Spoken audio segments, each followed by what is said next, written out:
Top 4 things na hindi dapat pinag-aawayan sa LDR.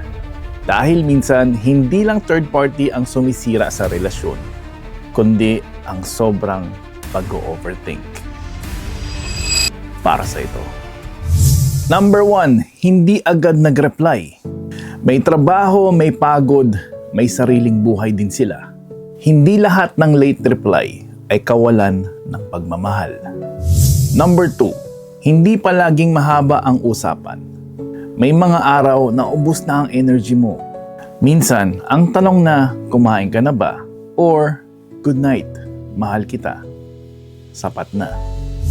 Number 3, pagkakaroon ng sariling oras. Hindi ibig sabihin na gusto na niya mapag-isa, ayaw ka na niya.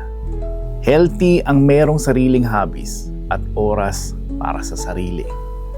Number 4, maliit na misunderstandings. Hindi lahat ng tampuhan kailangan palaging palakihin.